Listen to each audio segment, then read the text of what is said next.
So it's a great privilege, Gina, to have got you to come to Basingstoke, which is the home of total mesorectal excision, which is now global terminology for the best way of operating on rectal cancer. Invented, of course, and popularized by Professor Bill Heald, who's sitting here beside me. And I think we're going to focus today a little bit on low rectal cancer. Maybe, Bill, you'll set the scene. You remember the days when I started working with you, which is a long time ago, 1980s. We hated low rectal cancer. We didn't. Do you remember what we used to do? Well, it was horrible. The hand went in and you wrenched out crudely a little bit, tearing most of the tissue around and much of the tissue very close to the cancer. So it tended to be, half of them would regrow in the pelvis, and if you go back before your day, and you never saw where the surgeon was cutting. The essence of TME is that the gut and its mesentery are really one organ, going from mouth to anus, and around that organ is a membrane called the mesorectal fascia in the area around the rectum, and there is a nice place to cut which you can make avascular, and which amazingly, when MRI came along, Gina was able to work out that she could show us where we were going to cut. So over to Gina, because this is about imaging.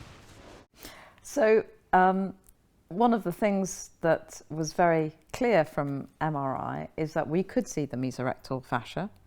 And if you take a look at this image, you can also see that it tapers. The white bright area, which is the fat of the mesorectum, suddenly turns into a sort of V shape at the bottom end, which is the apex. Yes, and it's the apex of the mesorectum. Now, the line or the space below that red line, I've always called the triangle of danger, because at this point, if there is a tumour there, the surgical dissection runs very, very close to the rectal wall. And you can see the arrow is pointing out the tumour here. It is pointing out and the tumour. Those, if you see where that red line is crossing, Gina, there are structures at the side. What are those structures? So that red line is pointing to the edges of the levator muscle, which is a very important muscle in the pelvic floor, which essentially keeps the pelvis in the pelvis, as it were, but it's our so-called pelvic diaphragm. And this structure is left behind during a TME operation. And in fact, the dissection occurs, as I've learnt from you both, it occurs on the surface of the levator muscle, and the surgeon is automatically taken down into the plane between the rectal wall, the bowel wall, and the levator muscle, and then lower down, the levator muscle then becomes continuous with the muscles below it, which are the puborectalis sling and the external sphincter. So you can imagine that the knife or the laparoscopic dissection blade or whatever is being used will come down in that little white fat strip all the way down to the pelvic floor, which is fine, as in this case where the tumour is well away from that white stripe, and the white stripe is just clean fat. But you can imagine if that tumour had got into the muscle or a little bit beyond it, that if you try to do a dissection between the muscle and the levator muscle, you could end up cutting onto the tumour. And unless somebody shows that to you before the operation, how would you know whether to be in that space or to stay away from it? And I guess, Brendan, that was the start of our thoughts about the Mercury 2 and the low-rec programme. But before we go on to that, it's really important for us. It took me a long time to work out that actually there are two sphincters in the anal canal. One is the internal sphincter, which is the actual muscle in the bowel wall, and the other is the external sphincter, which is actually almost part of that black levator, so that you can't really separate the external sphincter from the levator. Isn't that right, Bill? The internal is the bottom of the midline structure with its blood supply all coming from the front of the aorta and so on. The integral gut and its mesentery. And it's white meat. It's involuntary muscle. It's clever, but in a curious kind of involuntary way. But it's white meat, and around the pelvic floor and the puborectal sling and the sphincters, they're all red meat, but with voluntary control. So it's very fundamental, that plane between white and red. And it's a fascinating, very sophisticated mechanism which actually controls, evacuation and the ability to be continent. But Gina, we talk about Mercury 2, but tell us just what Mercury stands for, and Mercury 1 in brief, and then Mercury 2. Okay. Well, when I first started out in MRI in rectal cancer, I did a lot of research on my own in Cardiff on patients that had been diagnosed with rectal cancer in a single centre using the technique that I developed, and got very good results. But I think, as should be, there was a lot of scepticism about this, because it was a situation where only one radiologist was doing this work, and how was it going to be replicated so that other patients could benefit from high resolution MRI technology, as well as the know-how to interpret those scans and make the kind of decisions that we now make for patients. So we set up, thanks to Bill and Brendan at the Pelican, we set up the Mercury 1 trial, which was a collaboration, which I think was the first of its kind, really, because it was a multidisciplinary research collaboration between surgeons, pathologists and radiologists at over 11 hospitals within the UK, but also on mainland Europe. And it was really Bill's and Brendan's colleagues in surgery that brought their radiologists to the group. And I suppose this was the beginning of international collaborative research that led the way to rapid acceptance of the new technique, because that's what you need. Is if you found something that's good, that's working for patients, you want it rapidly taught, people to get the expertise to understand how to use it, and for everyone to use it in the same way, and then to prove that it benefits patients. And that was the thing that we managed to do with Mercury. And thanks to Mercury, MRI became mandatory for every patient in this country and in Europe, that they should have an MRI before anyone touches them in terms of surgery, and that those MRIs should be discussed by the multidisciplinary team before a decision is made about how to treat the patient. And I think we will attach the references to the original Mercury publication. That was really the good, the bad and the ugly. Yes. And then I think we began to realise that TME worked very well. Yes. But Bill and I were very conscious that it didn't seem to work very well for the lower rectal cancers, which is why, if you look at this slide, it talks about Mercury 2 and LOREC. And LOREC is the low rectal cancer program, which was another Pelican initiative supported by Gina, Phil Quirk and Bill and I. And indeed, this was an initiative to try and look at low rectal cancer, and that's where Torbjörn Holm comes in, because Torbjörn had around the same time reanalyzed the whole concept of operating on the lower rectum and actually operating outside that black line, extra levator abdominal perineal. So Gina, tell us a little bit about this. To my mind, next step, yes. Where do we got to from here? So actually, it was amongst many emerging studies from that time, around 2008, that we learned that low rectal cancers, as defined by anything lying below that red line, any tumour arising below that red line, did particularly badly in all the surgical data that was coming out. Can I just stop you a moment? Because one of the issues, of course, this, to my mind, is a major advance. Yes. The problem with what was called low rectal cancer was a lot of surgeons would say it's a low rectal cancer. It might be 6 inches Yes, away. it was very subjective. It was very subjective. Yes, And, yes, you know, really, yes. a surgeon wanted to feel really important, so Yeah. he or she So would say, all my cancers are low. I always do very, and I can join up people with very low rectal cancers. Yes. And the problem is that actually we couldn't compare what one person was doing, the next person was doing. And we knew that if you could, my finger is exactly 8 centimeters from there to there. We knew that actually if it was somewhere around there, it was low rectal cancer. And we came up with this arbitrary figure of about 6 centimeters or below was low rectal cancer. But to my mind, what 6 centimeters from the anal verge The anal with the verge. patient awake. yeah. Because the patient's external sphincter closes in when you're awake and relaxes when you're asleep. But the real issue, Bill, was that people weren't comparing like with like. Yes. And this Yes. to my mind, because Gina, if Yes. you remember, you and I had a lot Yes, of discussion we around did. this, and we came up with this definition. We did. Explain yes. exactly what this is now. The reason why this is so neat, as you know, is because every human is different. Everyone, you know, some people have short sphincters, some people have long sphincters, and the distribution of fat is different. But one thing you can know is that the mesorectum is going to start tapering, is going to start narrowing down where the levators start at the side of the pelvis. So that means that if we've got a fixed anatomic landmark, then that's a good basis to define a low rectum and a low rectal tumour.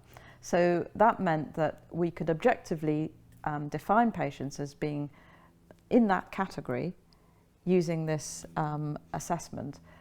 It turns out that the majority of patients with a low rectal cancer will have them starting at around 6 centimetres, you know, from the skin edge. So it sort of fitted very well. But this was a good sort of starting point so that everyone understood what we meant by the particularly high-risk tumours, that the straightforward TME operation wasn't always going to be successful, but it didn't mean to say that you should never do a TME on a low rectal cancer. And that was one of the things. I think you should always do a TME on a low rectal cancer, actually. Yes, but which plane should you be in? Yes. You might have to take that black line, yes. the levator. Yes. The question is whether you should do some more. Yes. So exactly. So you do the TME, you stop at the levator, and then you have 2 options. You can either carry on, or you can remove the levator en bloc from below and take it outside the mesorectum. What we call extra levator approach. You go up from below and you go through those big black lines, Yes. and you can go wide on one side, wide on both sides. And I think that people get confused with that. But That's the abdominoperineal that's upper. where you're taking out where it's. But you know, I think the thing about this is it is important to also examine the patient clinically. So you really need a surgeon who can assess it, and then an MRI scan. Ideally, the surgeon assesses it, then a very detailed, focused MRI scan, and then a discussion between the surgeon, the radiologist, and the radiation oncologist to decide whether this is possible. And even this patient, she's happens to be my patient, and I did a very low anterior resection, and I did a hand-sewn coloanal anastomosis, and it cured. This cancer was actually a T2N0 cancer. Can I butt in and say that you said the surgeon must assess it? What particular aspect of that assessment with his finger is important? Or her finger, I suppose. Or her. I think it's moving. The mobility is important, Gina, isn't it? So what I like to do is I like to examine the patient and actually feel this tumor and see, does it move around freely, or is it sort of Whether you can move it on the surrounding. And then I would go to tissues. Gina and I would say, Gina, I think it's actually a mobile. I think it's not involving, but I would like you to do a really detailed scan and see, am I missing something? And then between us, we as a radiologist, and I have our expert radiologists in our hospital, and we do the same thing. And I think it's really bad if the surgeon hasn't seen the patient and examined the patient and then discuss the radiology, because I think you you combine all information. I always think that the surgeon who operates not only should have examined the patient in the operating theatre, as many of them settle for, but also with the patient awake, with the muscle tone, because that changes what you feel. But actually the basics, the summary of the LOREC program, and we're all on the paper, says that decisions are more important than incisions. And that's why what we're trying to do is to show you this image as to how you make decisions about what you should do for this person before you start any incision. You should need to know, because you need to be sure that you can remove the tumor completely, which is what MRI has. And I have seen in a number of places, if take away the red lines and the arrow, and if you just put that scan up for me, I can tell you that's a lower rectal cancer. And that's been a really good definition, which I think Gina and I and you, Bill, came up with. I think it was more Gina and I battling it out over a long period of time when we finally agreed. It was you two. Yeah. So I think we should probably come back to that on another day, but I think it's really important. But we should end up with Gina just doing a common sense summary of her classification of low rectal cancer for the sophisticated members of the audience. Okay, so I think in assessing a low rectal cancer, the crucial thing is to, and really important, is to delineate where the raised rolled edges of the tumour are and where the central invasive border of the tumour is, because nowhere else is this more important than in the low rectum. Because if you've got an anterior tumour, invasive tumour, right up against the prostate, it's a very different situation to a posterior tumour, that there's much more space for the TME approach. And I think the danger is that sometimes you see a tumour and you don't realise where the invasive border is, and you can either overestimate or underestimate the risk to the positive margin. So that's one of the first things.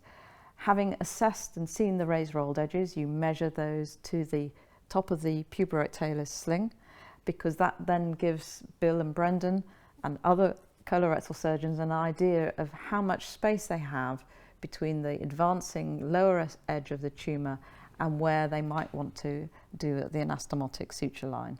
So, for example, if it's only a centimetre or two, there's a discussion to be had with the patient about whether they want to be joined up, what their function might be like, and we go into this whole discussion about Lars syndrome and low anterior resection syndrome. Low anterior resection syndrome, and whether that's worth living with versus having a permanent colostomy. So these are the sort of things. But the beauty of this is the surgeon and the radiologist look at these scans together. The surgeon has a good picture of what the tumour is doing. So in turn, the patient benefits because they get a full idea of what it is that lies ahead for them, and if they are to have sphincter conservation, what that will mean in terms of function versus the possibility of a colostomy. I think in the past, it was a decision that was made at the very end of the surgery, and it's too late. You're already committed to that plane, and those decisions should have been made long before you start. So and I think the other thing that is really important, and in my practice over the last 10 years, I have used these images to do what I call an intrasphincteric abdominal perineum. So if you have a low tumor which is not actually going into the levator or external sphincter, you can cure that person if you can see on this image that it's completely clear and confined. And for maybe some elderly patients who actually might have very poor continence. This was a young woman. She was, I think, in her late 30s, and she subsequently went on and had her only child about 7 years later. But I could either have done a reconstruction. She was very young, she was very fit, and I stitched it onto the low edge. But if she or was a man who was very elderly and there was a concern about continence, I could have gone right down and just taken out the muscle part and left the external sphincter. So it's really important there, isn't it? It is. And there are some patients in which we are better off. They can't have the first priority should be to cure the cancer, and of course the next priority is to preserve every function that we can preserve a quality of life.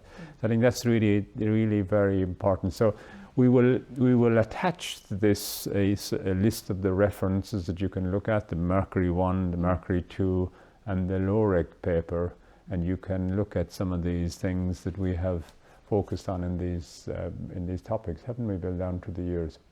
So I think we've gone from the good, the bad, and the ugly in Mercury 1 to Mercury 2, where we focused on the more difficult lower rectal cancers.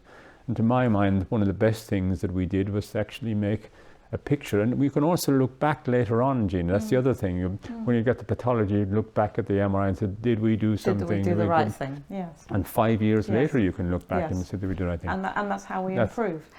And the other thing, of course, the LOREC program enabled the teams up and down the country to understand the same thing and to use the MRI and the skills of their specialist radiologists in their own MDTs to develop the same practice. And I think that's one of the great things, that we've been able to accelerate the research from the Mercury Group to the national program through the funding of these studies. And we moved from the initial Pelican program, which was the MDT, multi-speed team, TME program, which was all held in Basingstoke, to LOREC, where we went to Leeds and to Basingstoke, and then the latest impact program, we went all over Great Britain and Ireland. So I think that's really been a very useful overview of lower rectal cancer, and thank you very much, Gina and Bill. I think it's a fascinating topic. We could talk about this all day, but I think we have to move on.